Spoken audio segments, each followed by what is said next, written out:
really briefly, because this is about Jelena, but how difficult it is for a player to get to number 4 in the world. I don't know how difficult it is, actually.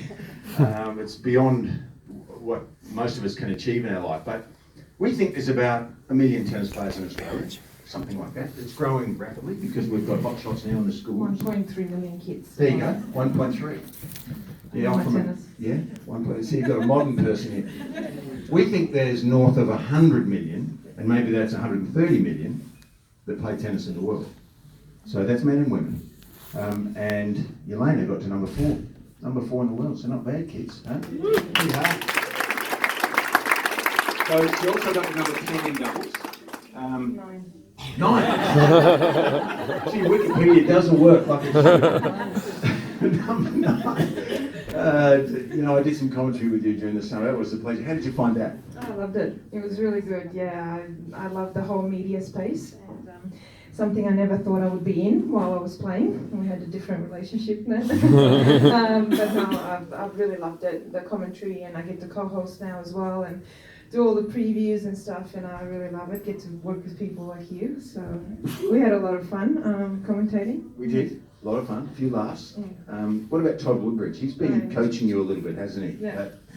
Yeah, he's been helping. He helped me in the second part of my career quite a bit, not just with tennis, but also he kind of helped me once I retired and warned me how difficult it was going to be once you retire, and he kind of prepared me for what's coming, what's next, and to go out there and try a lot of different things and see what I'm good at. So it was great advice, but he helped me a lot with the whole TV and commentary, and he really helped me and coached me, and it's been great to work with him and people like you and him, and you too, when you commentate together, one of my favourites to listen to, by the way.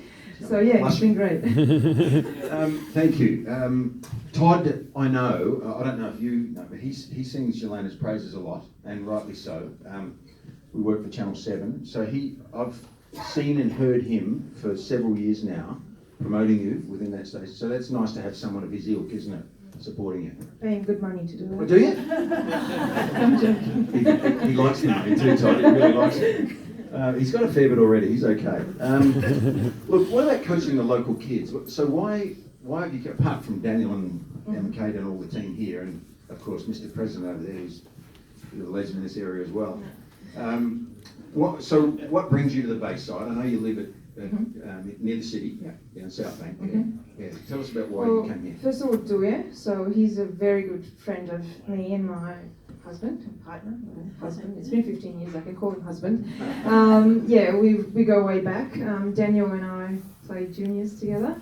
It kind of came about. I had a little bit of free time, and I'm actually getting my coaching degree, which I've wanted to do for a while. I've been doing a lot of different things, finishing a lot of different courses, and that's how it came about, to kind of go out there on the court and try it out.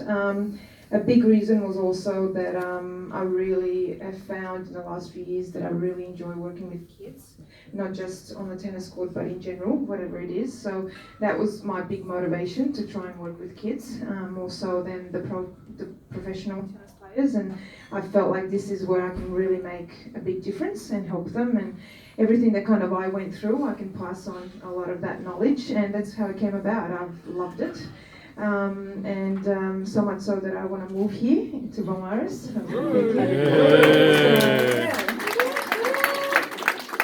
Well, that'll put the price of real estate up. Please move here.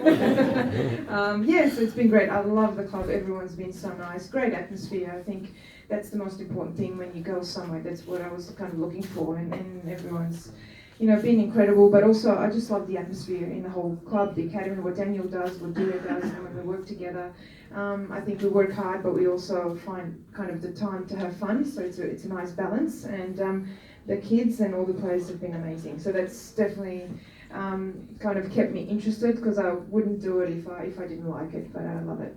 Fantastic. Well, look, when you're kids in a local area and you have people like Daniel, who's a professional tennis player, travelled the world.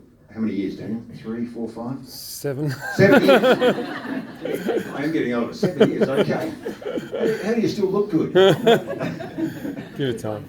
Some of us are not so fortunate.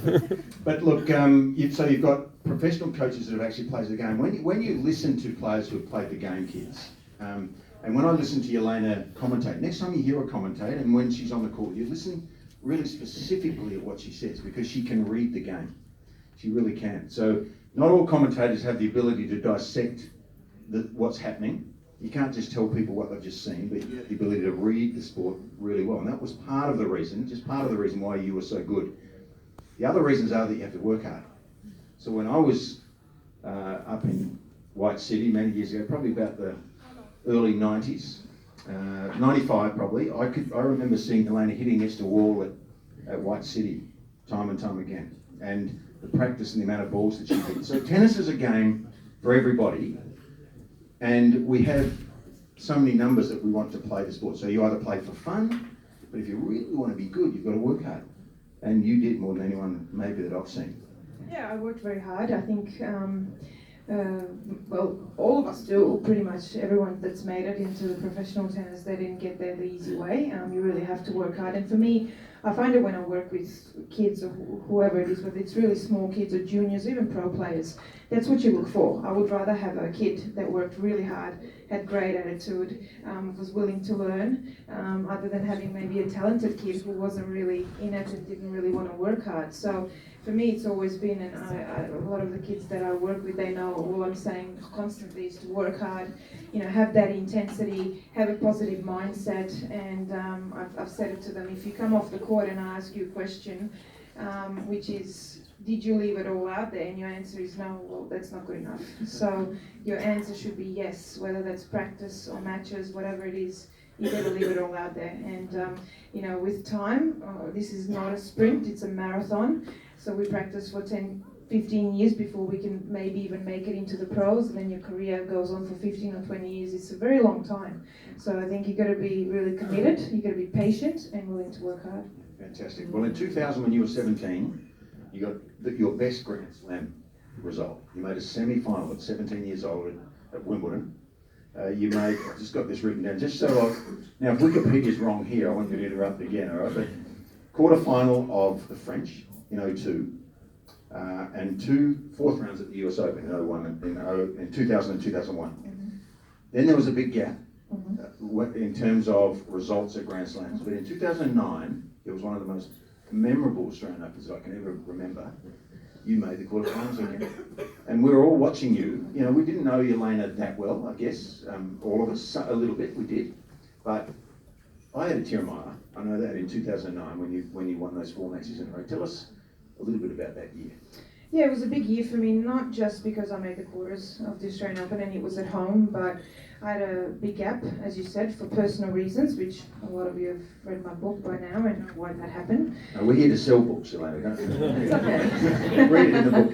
And I had a big gap, battled depression for a very long time, had a really tough time, and for me, more than the actual result, it was being back on Rod Laver Arena, 15,000 people, every match that I played sold out, and pretty much the whole of Australia behind you. So pretty nerve-wracking, isn't it? Yeah, no, I actually enjoyed it.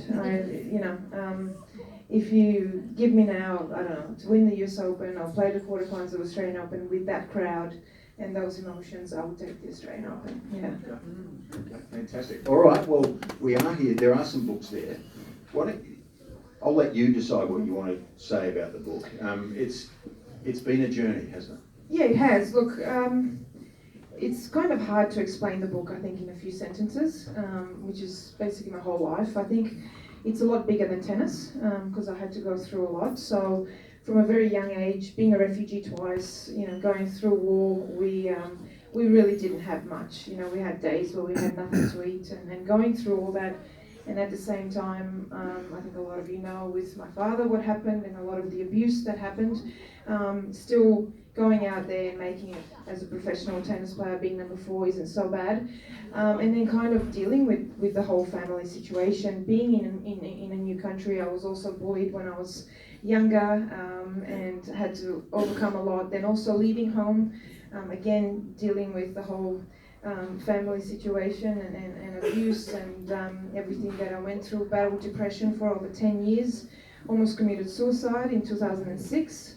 So it's been a journey, yeah, and then to still be, you know, I really wanted to still be on the tour when I was, you know, going through all this, which was very hard, but I really love tennis. That's what's always kind of stayed there, and I talk about that throughout the book, about my love for the game, and also just privately, you know, I really didn't have a lot of people. The family, you know, broke up. The only person I had was my brother, who I, you know, didn't talk to at one stage for 6 years because my father didn't allow that to happen. And yeah, very, very difficult moments. And just it's about, you know, how to overcome that. And I think the name of the book, you know, says everything, Unbreakable. Even though I felt like I really was broken at one stage, but I got through it. You know, I'm here. I feel like you know, I don't take any day for granted. I'm here. I'm healthy. I'm alive, and I feel like that's you know, more than enough. And yeah, I don't know what else to say, but there's a lot in there.